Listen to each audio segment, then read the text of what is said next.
Hello peoples, this is your Ayush Bhendiyar. आज की video में हम लोग कवर अप करने वाले हैं तुम्हारे क्लास 10 के क्षितिज बुक का most expected question, top 50 expected question जो तुम लोगों को अपने हिंदी के एग्जाम में देखने को मिल सकता है। जो भी बच्चा इस वीडियो को एंड तक देखता है उसका कहानी का सेगमेंट तुम लोगों का कंप्लीट हो जाएगा बहुत अच्छे से क्षितिज का। ठीक है, चैनल पे नहीं हो तो प्लीज सब्सक्राइब कर देना, क्योंकि तुम्हारे लिए मैं बहुत मेहनत कर रहा हूं ताकि तुम्हारा बोर्ड का पेपर फाड़ हो जाए। तो अब आराम से चुकू बैठो, चलो स्टार्ट करते हैं वीडियो को, है ना। एकदम चिल रहना, क्योंकि हिंदी का पेपर ट्रस्ट में बहुत अच्छा जाएगा।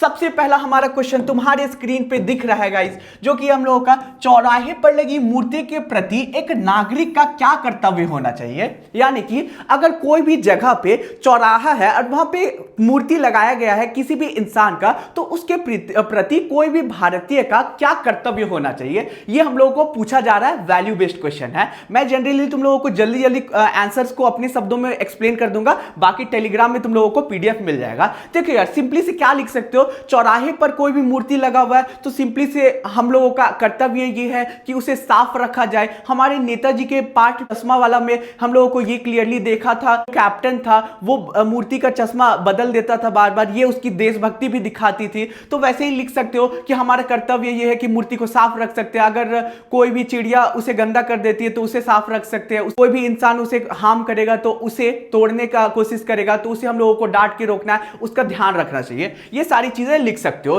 ठीक है, समझ गए। नेक्स्ट क्वेश्चन पे चलते हैं, जो कि हम लोगों का आखिर देशभक्ति क्या है, देशभक्ति क्या है ये पूछा जा रहा है। इसके संदर्भ में अपना तुम लोगों को विचार को व्यक्त करना है, इसके बारे में बताना। वैल्यू बेस्ड क्वेश्चन है। देखो, देशभक्ति क्या है, सिंपली से देश के प्रति प्रेम होना, इसे ही देशभक्ति बोलते हैं। देश में अगर कुछ गलत हो रहा है उसके खिलाफ आवाज उठाना ही देशभक्ति होता है। और देश के पर्यावरण को अच्छे से रखना, उसके जानवरों को प्रेम करना, तो ये सारी चीजें क्या चीज में आती है, देशभक्ति में आती है, जो कि उत्तर में तुम लोग लिख सकते हो। ठीक है, आगे चलते हैं। नेक्स्ट प्रश्न है, लेखक स्वयं प्रकाश द्वारा लिखित नेताजी का चश्मा नामक पाठ का उद्देश्य स्पष्ट कीजिए। इसका क्या उद्देश्य है पाठ का, बहुत इंपॉर्टेंट क्वेश्चन है। इस पाठ का उद्देश्य यह है कि जो गुमनाम देशभक्त है हमारे पूरे भारत में, उसे उजागर करना, उन लोगों के बारे में पूरे पाठ में बताना, यही हम लोगों का बोला गया है। ठीक है, चलो भाई आगे चलते हैं। नगर पालिका की कार्य पद्धति पर लेखक द्वारा किए गए व्यंग को स्पष्ट कीजिए। ठीक है, यानी कि हम लोगों का बेसिकली बताया जाता है नेताजी का चश्मा पाठ में कि जो हमारा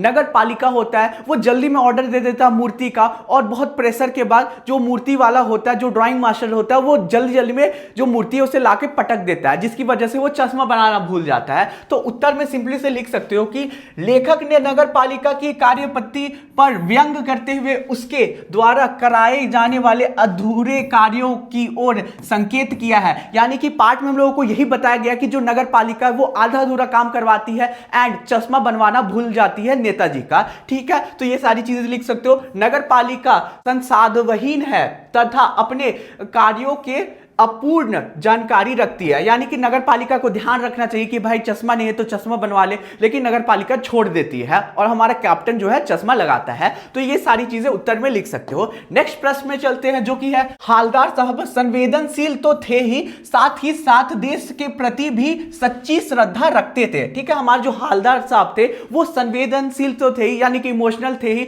लेकिन देश के प्रति भी वो बहुत ही सच्चा श्रद्धा रखते थे। इसे सिद्ध करने बोल रहा है। ठीक है, या अथवा हालदार साहब भावुक तथा देश प्रेमी थे, स्पष्ट कीजिए। यानी कि जो हालदार साहब थे वो इमोशनल थे, उसके साथ देश प्रेमी भी थे। कैसे पता चलता पाठ में, सिंपली से लिख सकते हो इमोशनल, इस चीज से लिख सकते हो कि जब हमारे हालदार साहब को पता चलता है कि जो हमारा कैप्टन है उसकी मृत्यु हो गई, तो वो बहुत ज्यादा उदास हो जाते हैं और फिर वो चौराहे पर लगी मूर्ति की तरफ बहुत बार जब वो गुजरते हैं तो देखना छोड़ देते हैं। ठीक है, तो ये चीज लिख सकते हो, इससे पता चलता है इमोशनल है। और फिर कैसे लिख सकते हो कि देशभक्त है, तुम लोग ये चीज लिख सकते हो कि जब वो पहली बार चश्मा देखते हैं हमारी नेताजी सुभाष चंद्र बोस की मूर्ति में, तो वो बहुत ही ज्यादा खुश होते हैं।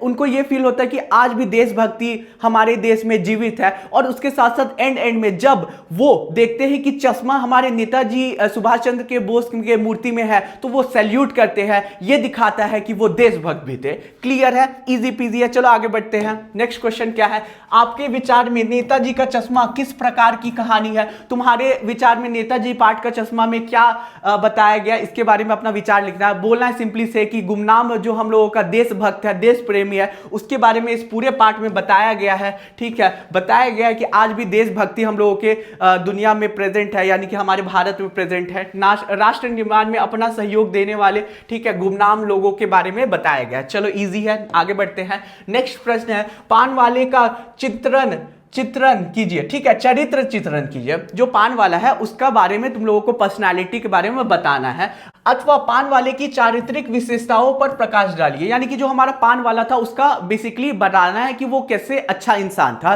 तो सिंपली से बोल सकते हो कि पान वाला जो था बहुत ही हंसमुख इंसान था, लोगों को हंसाते रहता था, मजाक करता था, उसका पेट निकला हुआ था, हमेशा मुंह में पान रखता था, लोगों से वो मजाक करता था ताकि वो हंसे, है ना। ये सारी चीजें लिख सकते हो। वो इमोशनल भी था क्योंकि जब कैप्टन मर जाता है तो ये बताते हुए उसकी आंखों में आंसू भी आता है। तो ये सारी चीजें लिख सकते हो। चलो भाई आगे बढ़ते हैं। नेक्स्ट प्रश्न है, हालदार साहब के द्वारा कैप्टन के विषय में पूछने पर पान वाला अपनी आंखें क्यों पोंछने लगा? ठीक है, बेसिकली जब हालदार साहब कैप्टन के बारे में पूछते हैं तो पान वाला क्यों उसकी आंखों से निकलने लगता है आंसू। यहां पे सिंपली से लिख सकते हो कि वो बताता है कि जो हमारा कैप्टन है वो मर चुका है, इस ये बताते बताते उसके आंखों से आंसू निकल जाता है, अथवा मनुष्य के जाने के बाद ही उसकी कीमत पता चलता है। इस संदर्भ में पान वाले के विषय में बताइए। ठीक है, यानी कि जब कोई इंसान मर जाता है उसका वैल्यू तब पता चलता है। तो इसका हम लोगों को बताना पार्ट के अनुसार में, तो सिंपली से लिख सकते हो कि शुरुआत में हम लोग ये नहीं कि जो पान वाला है वो कैप्टन का मजाक बनाता है, उसे लंगड़ा लूल्हा बोलता है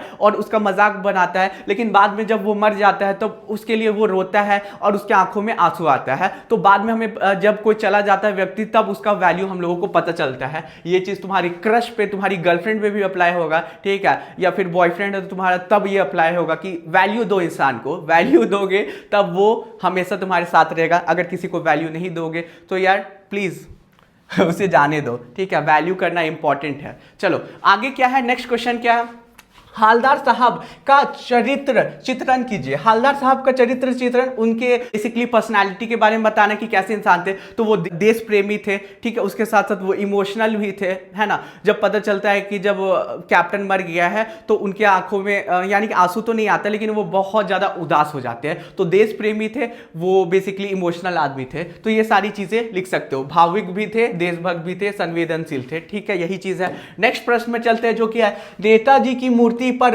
बदलते हुए चश्मों को देखकर हालदार साहब क्या सोचते हैं? ठीक है, जब नेताजी का हमारा मूर्ति था उसमें बार बार चश्मा बदल जाता था, कौन बदलता था? कैप्टन बदलता था। ये देख के हमारा जो है हालदार साहब वो क्या सोचते थे? देखते हैं उत्तर क्या है। नेताजी की मूर्ति पर बदलते हुए चश्मों को देखकर हालदार साहब ने मन में कौतूहल होता था, यानी कि बहुत ही ज्यादा वो फैसिनेटेड फील करते थे। कौतूहल मतलब फैसिनेटेड फील करते थे कि एग्जैक्टली चश्मा कैसे चेंज होता है। इस विषय में उनकी सकारात्मक प्रक्रिया थी, यानी कि वो काफी पॉजिटिव सोचते थे और सोचते थे कि कोई बहुत अच्छा बड़ा देशभक्त होगा जो बार बार चश्मा को चेंज कर देता है। ये वो सोचते थे, यही लिख सकते हो। चलो आगे बढ़ते हैं जो कि नेताजी का चश्मा पाठ में बच्चों द्वारा मूर्ति पर सरकंडे का चश्मा लगाना क्या प्रदर्शित करता है? ठीक है, बेसिकली यहाँ पे हम लोगों को ये बोला जा रहा है कि नेताजी पार्ट में जो चश्मा चेंज होता है बार बार और बच्चा लास्ट में जो है एक सरकंडे का चश्मा लगा देता है हमारा, तो ये क्या दर्शाता है? ये दर्शाता ये है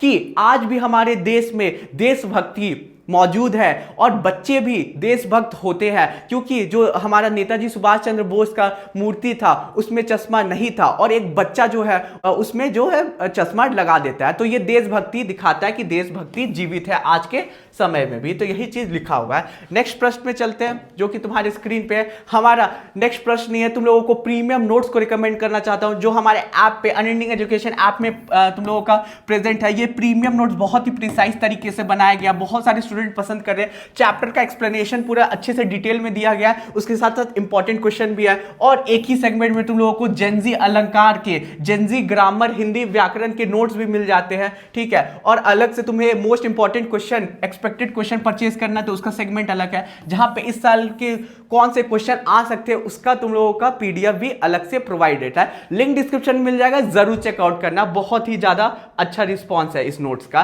और बाकी हमारा खुद का नया चैनल आयुष टेक लॉन्च हो चुका है। इस चैनल पे मैं तुम लोगों को बताऊंगा एज अ टीनेजर कैसे तुम लोग अर्न कर सकते हो और इंडिपेंडेंट बन सकते हो, क्योंकि मेरे को पता है कि बेसिक खर्च के लिए अपने मम्मी पापा से पैसा लेना काफी ज्यादा अच्छा नहीं लगता है हमेशा, ठीक है, मांग भी नहीं सकते हो। तो अभी से अगर स्टार्ट करते हो नया चैनल कुछ, तो तुम लोगों का आगे एक साल में तुम लोगों को हो सकता है कि तुम एक नए यूट्यूबर बन के उभरो, नए सोशल मीडिया स्टार बन के उभरो। तो ये सारी चीजें बताएंगे। चलो यार स्टार्ट करते हैं। डिस्क्रिप्शन में लिंक है चैनल का, जरूर जाके सब्सक्राइब कर लेना। बोर्ड्स के बाद स्टार्ट करेंगे वीडियो वहां पे। चलो नेक्स्ट हम लोगों का चैप्टर है बाल गोविंद भगत का मोस्ट इंपॉर्टेंट एक्सपेक्टेड क्वेश्चन देख लेते हैं भाई। पहला क्वेश्चन तुम्हारी स्क्रीन पे है, जो कि है बाल गोविंद भगत की दिनचर्या लोगों को अचरज का कारण क्यों थी। यानी कि जो हमारा बाल गोविंद भगत थे, उनका जो पूरा डेली रूटीन था डेली का, वो लोगों को शौक क्यों फील करवाता था। तो सिंपल सा यहाँ पे फंडा ये है कि बाल गोविंद भगत सुबह सुबह ही उठ जाते थे, कितना भी ठंड होता था वो ठंड में जो है वो गाना गाते थे, है ना। और वो एकदम काफी ज्यादा एकदम सेल्फ डिसिप्लिन इंसान थे, किसी से झगड़ा नहीं करते थे, किसी से लड़ाई नहीं करते थे। जो भी अनाज उगता था कबीर के दरबार में जाके चढ़ा देते थे, ऐसा कोई नहीं करता था, है ना। तो ये सारी खासियत लिख सकते हो, यहां पे लिखा हुआ है। चलो, वो साधु का वेश धारण करते थे, लेकिन करने के बाद भी वो एक सच्चे इंसान का, बेसिकली फैमिली वाले पर्सन के जैसा वो अपना जीवन व्यतीत करते थे। साधु का वो वेशभूषा धारण करके रखते थे, है ना।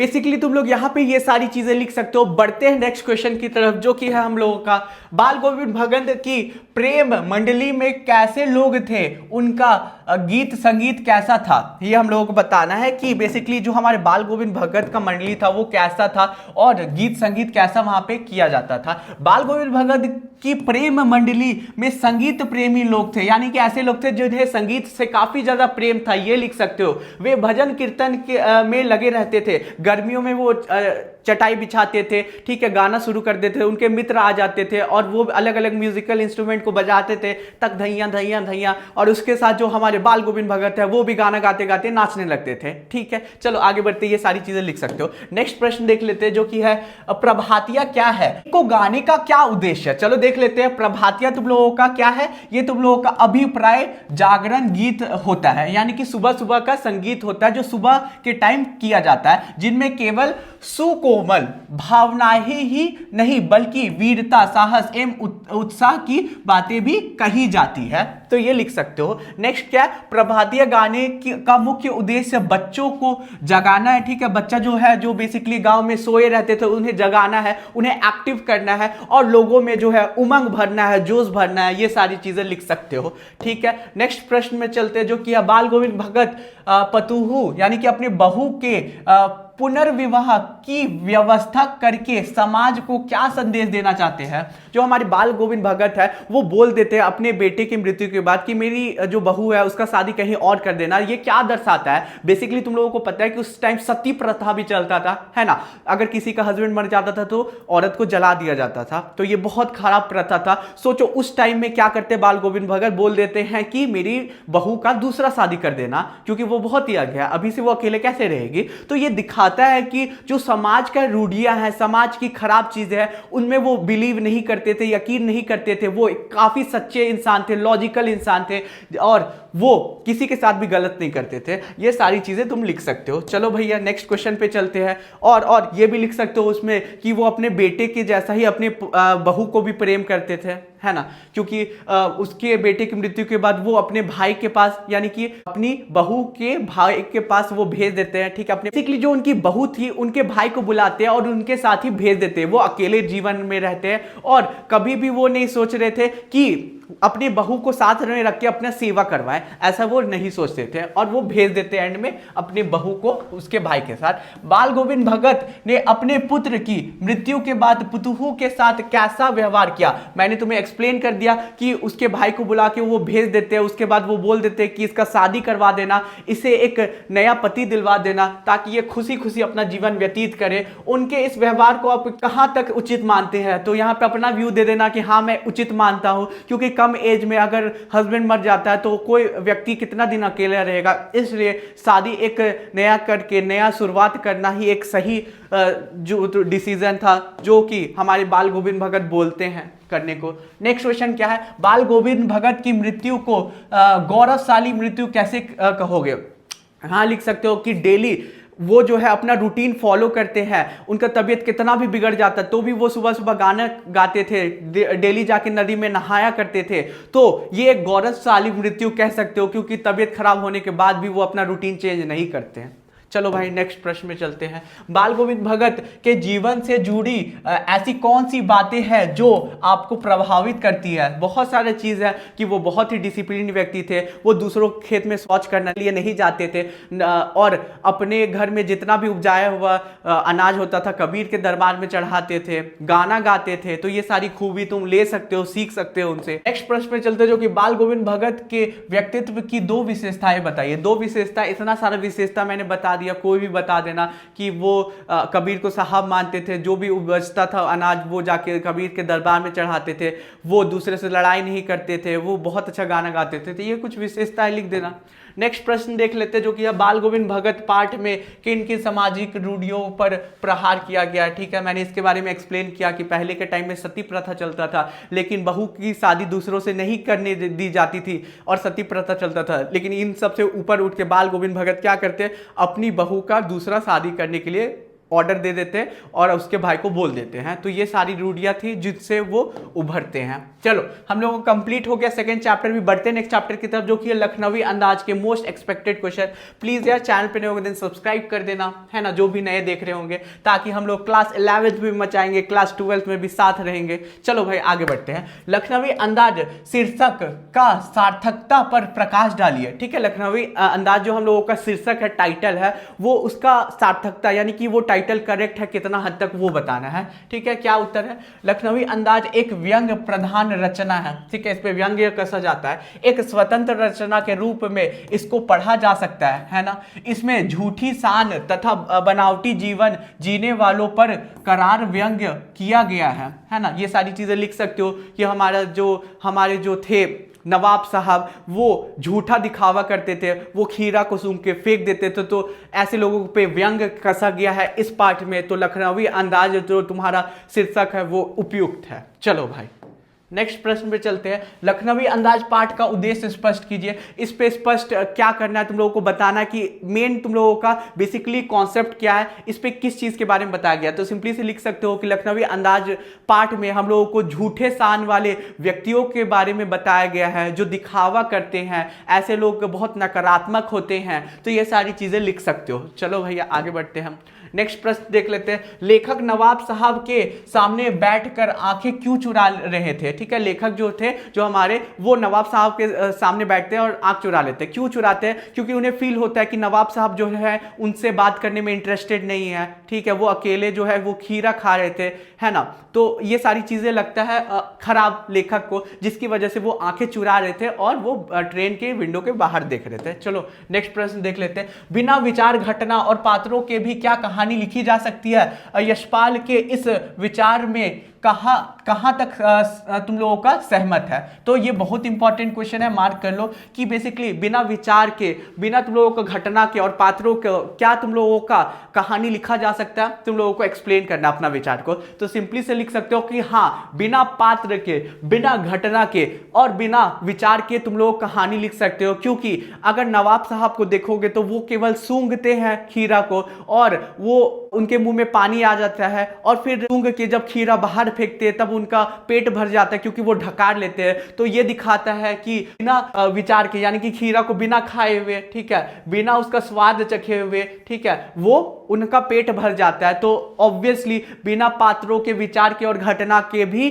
कहानी लिखी जा सकती है। ये चीज तुम लोगों को लिख देना है। चलो भाई नेक्स्ट प्रश्न में चलते हैं। लखनवी अंदाज पाठ में के आधार पर बताइए लखनऊ के नवाबों और रईसों के बारे में लेखक का क्या धारणा है। धारणा ये है कि ये काफी ज्यादा दिखावटी में रहते हैं, यानी कि अपने आप को ऊंचा दिखाते हैं और किसी भी इंसान के सामने वो ये शो करने की कोशिश करते हैं कि वो बहुत अमीर है। ये सारी चीज़ें लिख सकते हो, जैसे कि हमारे नवाब साहब ने किया, खीरा को सूंघा फेंक दिया बाहर। बहुत सारे लोगों को मिलता नहीं खाने के लिए और वो सूंघ कर ही बाहर फेंक देते हैं, तो ये दिखाता है उनकी झूठी नवाबी को। तो ये सारी चीज़ें लिख सकते हो।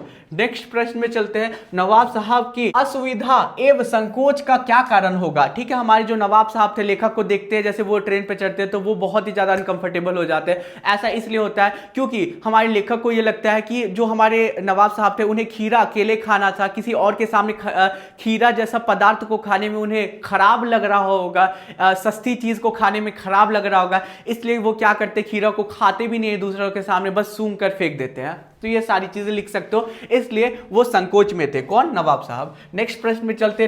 लखनवी अंदाज रचना में नवाब साहब की सनक को आप कहां तक उचित ठहराएंगे। तो इस सनक को हम लोग गलत ठहराएंगे, एकदम अनुचित ठहराएंगे, क्योंकि किसी भी चीज को सूंघ कर फेंक देना उसका वेस्ट हुआ, खाने का अपमान हुआ। तो ऐसा नहीं करना चाहिए। किसी किसी को तो खाने भी नहीं मिलता आज के समय में और वो खीरा को सूंघ कर फेंक देते हैं, तो ये काफी ज्यादा गलत चीज है। नेक्स्ट प्रश्न में चलते हैं। नवाब साहब ने खीरे बाहर फेंक दिए, आपकी दृष्टि में उनका यह व्यवहार कहां तक उचित है। लिख सकते हो कि ये बहुत ही अनुचित चीज है कि खाने को किसी को मिलता नहीं है और वो खीरा सूंघ के बाहर फेंक दे रहे हैं। तो ये सारी चीजें लिख सकते हो। चलो भाई नेक्स्ट प्रश्न में चलते हैं। नेक्स्ट हम लोगों का कंप्लीट होता है ये चैप्टर। नेक्स्ट हम लोग चैप्टर को स्टार्ट करते हैं, जो कि है एक कहानी यह भी की मोस्ट इंपॉर्टेंट क्वेश्चन। चलो भैया स्टार्ट करते हैं भाई। चलो भाई चलो भाई। लेखक के पिता द्वारा रसोई को भटियार खाना कहने का क्या कारण है। ठीक है, भटियार खाना जो है लेखक के पिता जो है बोलते हैं इस पार्ट में। बेसिकली वो ऐसा क्यों बोलते हैं, उनका ये थिंकिंग था कि जो भी औरत जो है वो रसोई में जाती है, वो अपना जितना भी क्वालिटीज होता है, जितना भी स्किल होता है, वो भट्टी में झोंक देती है। एंड कोई भी औरत का जीवन किचन में ही हमेशा के लिए बीत जाता है अगर वो किचन में कदम रखती है, तो इसलिए वो भटियार खाना बोलते हैं, है ना। चलो भैया नेक्स्ट क्वेश्चन पे चलते हैं। आत्मकथ्य एक कहानी यह भी में आपको क्या संदेश मिलता है। क्या संदेश मिलता है यहाँ पे हम लोगों को? ये संदेश मिलता है कि अगर तुम लोग बहुत ही ज्यादा सेल्फ फोकस्ड रहोगे, तुम्हारे में जुनून रहेगा कि तुम्हें लाइफ में कुछ करना है, तो तुम लोग कर सकते हो वो चीज। मनु भंडारी ने बचपन से बहुत कुछ सहा था, उनके साथ बहुत ही भेदभाव होता था, लेकिन बड़ी होके वो फ्रीडम फाइटर बनती है और देश की आजादी में भी सहयोग देती है। तो ये सारी चीजें लिख सकते हो। चलो भैया नेक्स्ट पे चलते हैं। परंपरागत पड़ोस कल्चर ने लेखिका के जीवन में किस प्रकार से प्रभावित किया। यानी कि पहले के टाइम में पड़ोस कल्चर हुआ करता था, लोग एक दूसरे से काफी ज्यादा कनेक्टेड रहते थे, है ना। तो ये चीज अब खत्म हो चुका है। इससे तुम लोगों का क्या प्रभावित किया। ठीक है, पड़ोस कल्चर ने लेखिका के जीवन में किस प्रकार प्रभावित किया। बेसिकली जब एक दूसरे से लोग जुड़े रहते थे तो वहां सभी घर के बच्चे एक साथ मिलकर खेला करते थे, लोग हंसी खुशी से जीवन व्यतीत करते थे। किसी भी घर में कुछ दुख होता था तो सब मिलकर सहयोग करते थे, जो आज के टाइम में खत्म हो चुका है। लोग केवल अपने घर में ही सीमित होकर रह गए हैं, पड़ोस कल्चर खत्म हो गया है ना। चलो भैया आगे भागते हैं। लेखिका के पिता को कॉलेज की प्रिंसिपल से मिलने के बाद गर्व क्यों महसूस हुआ, गर्व का अनुभव क्यों हुआ। बेसिकली होता है क्या कि लेखिका के जो पिता वो प्रिंसिपल से जब मिलते हैं तो उन्हें यह पता चलता है कि उनकी बेटी का जो कितना बड़ा इंपैक्ट है कॉलेज के स्टूडेंट पे।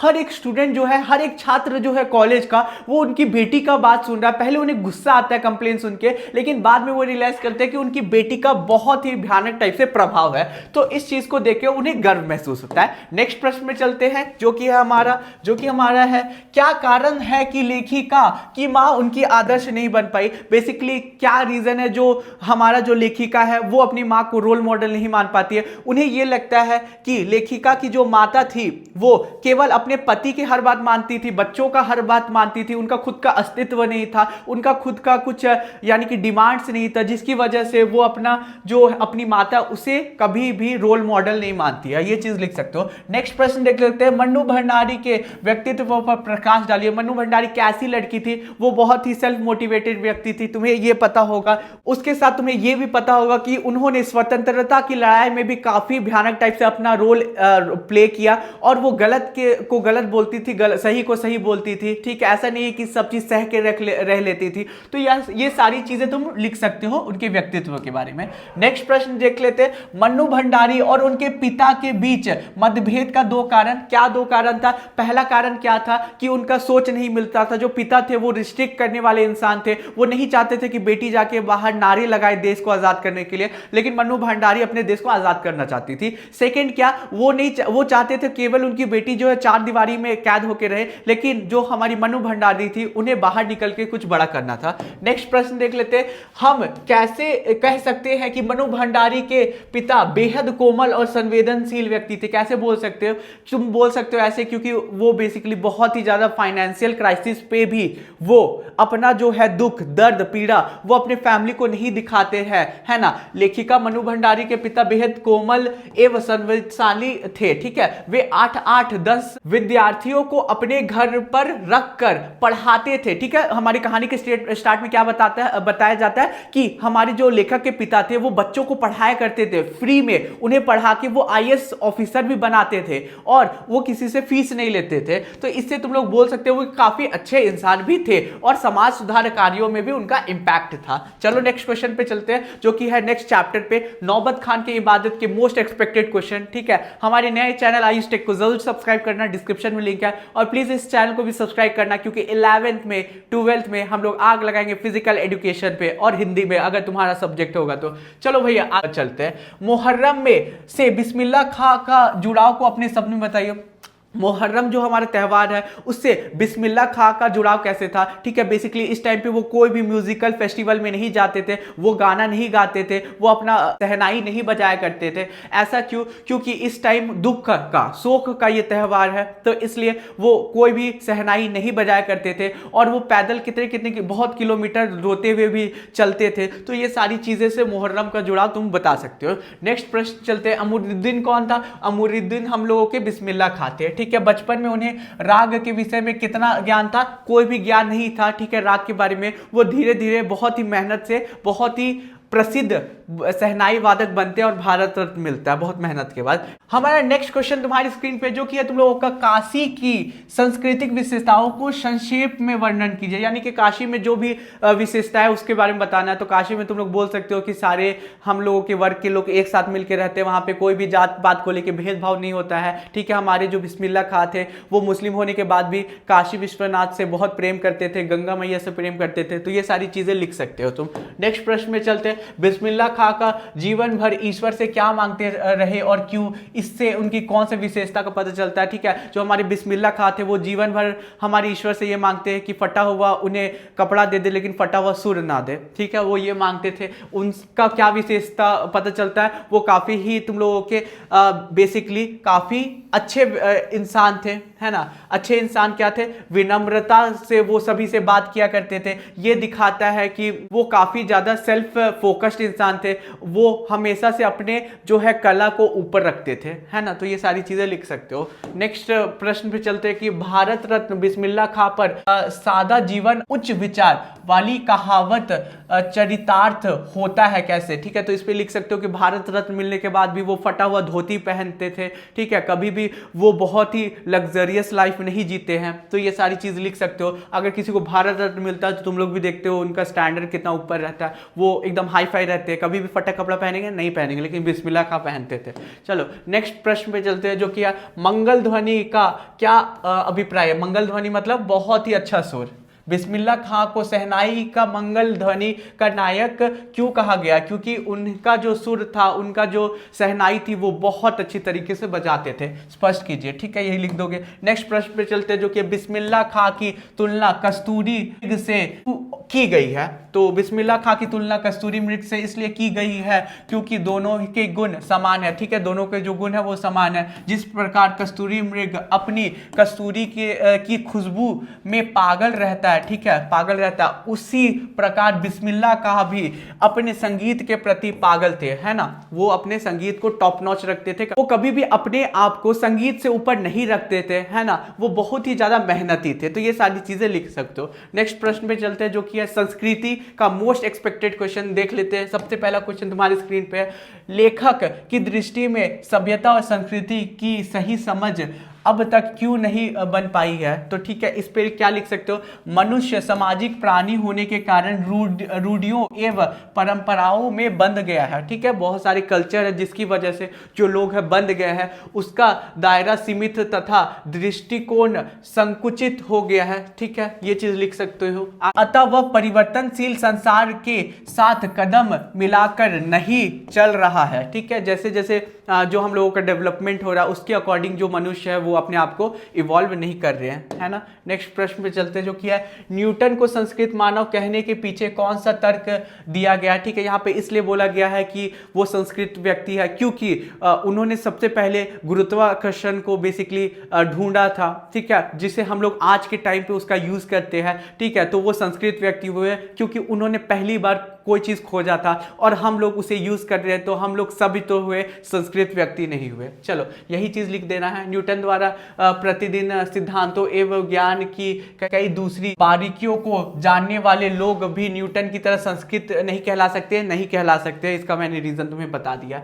चलो नेक्स्ट प्रश्न, रात के तारों को देखकर सो सकने वाले मनीषी को प्रथम पुरुषकर्ता क्यों कहा गया है? संस्कृति पाठ के आधार पर उत्तर दीजिए। तो ऐसा इंसान जो होता है वो कभी भी अपने आप को एक जगह रोक के नहीं रखता है। ठीक है, ऐसा जो इंसान होता है वो नए खोज में हमेशा लगा रहता है, और जो बंदा नया खोज करता है वो एक संस्कृत व्यक्ति होता है, और जो आगे वाली पीढ़ी उस खोज को यूज करता है वो सभी लोग तो होते हैं। ठीक है, लेकिन संस्कृत व्यक्ति नहीं होते हैं। चलो भैया आगे बढ़ते हैं, जो कि है संस्कृत एवं सभ्यता में निहित अंतर पर प्रकाश डालिए। ठीक है, सभ्यता क्या होता है? ठीक है, पहले संस्कृति क्या होता है? अगर कोई भी इंसान कोई चीज को पहली बार ढूंढता है, इन्वेंशन करता है, तो वो संस्कृत व्यक्ति होता है। लेकिन अगर उस इन्वेंशन को फ्यूचर जनरेशन यूज करता है तो वो सभ्यता के अंदर तो आ जाता है, लेकिन वो व्यक्ति जो हम लोग यूज कर रहे हैं वो संस्कृत व्यक्ति नहीं कहलाएंगे। अगर तुम कुछ ढूंढ लेते हो तब तुम लोग संस्कृत व्यक्ति कहला सकते हो, कुछ नया, चलो, जो तुम्हारी फ्यूचर जनरेशन यूज करे। चलो भैया आगे बढ़ते हैं। आगे क्या है?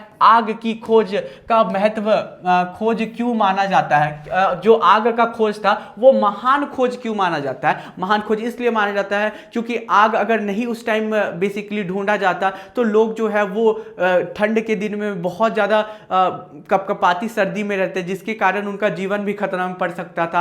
आग के चलते वो खाना बना पाए, सब चीज को वो कच्चा खाते थे। ठीक है, जिसकी वजह से अलग अलग हेल्थ इशू आ सकता था। लेकिन जब आग का निर्माण हुआ, आग को ढूंढा गया, तो उससे वो खाना वो पका के खाने लगे, जिसके कारण से वो अच्छे से हेल्दी जीवन जीने लगे पुराने टाइम पे।